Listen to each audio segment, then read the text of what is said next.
പ്രാർത്ഥിക്കുന്ന ഇടങ്ങളിൽ ദൈവത്തിൻ്റെ സാന്നിധ്യമുണ്ട്. വചനം പറയുന്നുണ്ട്. മത്തായിയുടെ സുവിശേഷം 18-ാം അധ്യായം 19-20 തിരുവചനങ്ങൾ. ഭൂമിയിൽ രണ്ടുപേർ യോജിച്ചു ചോദിക്കുന്ന ഏത് കാര്യവും എൻ്റെ സ്വർഗസ്ഥനായ പിതാവ് നിറവേറ്റിത്തരും. എന്തെന്നാൽ 2-3 പേർ എവിടെ ഒരുമിച്ച് കൂടുന്നു അവരുടെ മധ്യത്തിൽ ഞാനുണ്ടായിരിക്കും. 2 പേർ ഒരുമിച്ച് കൂടുന്നവരുടെ മധ്യത്തിൽ യേശു കടന്നു വരും. അപ്പോസ്തലന്മാർ കതകടച്ചിരുന്നപ്പോൾ അവരുടെ മധ്യത്തിൽ യേശു കടന്നു വന്നു. യേശു പറഞ്ഞു, നിങ്ങൾക്ക് സമാധാനം. സമാധാന രാജാവായ യേശു കടന്നു വന്നപ്പോൾ അവരുടെ ഉള്ളിൽ പ്രത്യാശ കൊണ്ട് നിറഞ്ഞു. പ്രാർത്ഥന ഒരു വലിയ ശക്തിയാണ്.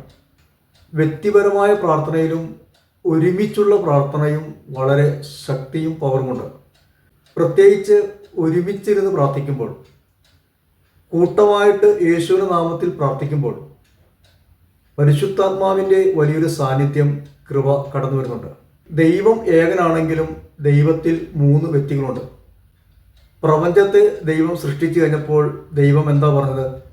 നമുക്ക് നമ്മുടെ ഛായയിലും സാദൃശ്യത്തിലും മനുഷ്യനെ സൃഷ്ടിക്കാം. നമുക്കെന്ന് പറയുമ്പോൾ ഒന്നിൽ കൂടുതൽ വ്യക്തികളുണ്ട്. ദൈവം ത്രിത്വമാണ്.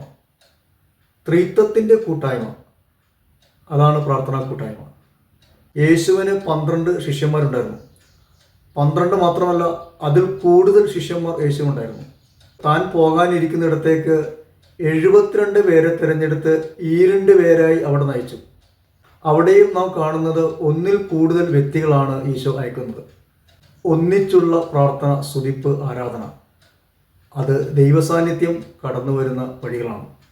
കൂടുതൽ ആത്മാവിൽ വളരുവാനും കൃപയിൽ നിലനിൽക്കുവാനും ഒരു കൂട്ടായ്മ ബന്ധം ആവശ്യമുണ്ട്. ഒറ്റയ്ക്ക് ഓടുന്നവൻ വീണുപോകും.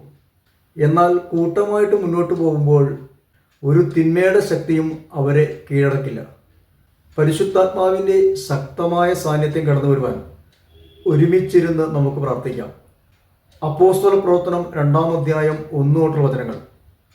അവരെല്ലാവരും ഒരുമിച്ച് കൂടി പ്രാർത്ഥിച്ചപ്പോഴാണ് ഒരു ബന്ധക്കോസ്ത അനുഭവം ഉണ്ടാകുന്നത്. അവരുടെ എല്ലാവരുടെ മേൽ കൃപാവരം സമൃദ്ധമായിട്ടുണ്ടായിരുന്നു. പരിശുദ്ധാത്മാവിൻ്റെ ശക്തി, കൃപാവരം സമൃദ്ധമായിട്ടുണ്ടാകാൻ വേണ്ടി നമുക്ക് ഏക മനസ്സോടുകൂടി ഒരുമിച്ച് പ്രാർത്ഥിക്കാം. ദൈവത്തെ സ്തുതിക്കാം, ആരാധിക്കാം. അങ്ങനെ ദൈവീകമായ കൂട്ടായ്മയിൽ നമുക്ക് പങ്കാളിയാകാം. അവർ ഭവനങ്ങൾ തോറും പ്രാർത്ഥന, അപ്പം മുറിക്കൽ, പ്രബോധനം, കൂട്ടായ്മ താല്പര്യപൂർവമാണ് അപ്പോസ്തലന്മാരും അന്നത്തെ ക്രൈസ്തവ സമൂഹവും പങ്കുചേർന്നത്. അങ്ങനെ അവരുടെ ആത്മീയത വളരാൻ തുടങ്ങി. അവരുടെ ആന്തരിക മനുഷ്യൻ അനുദിനം നവീകരിക്കപ്പെടാൻ തുടങ്ങി. ഇവിടെയാണ് ദൈവരാജ്യം പുഷ്പിക്കുന്നത്. ഭക്ഷണമോ പാനീയമല്ല, പ്രത്യുത നീതിയും സമാധാനവും പരിശുദ്ധാത്മാവിൽ നിറഞ്ഞ സന്തോഷം.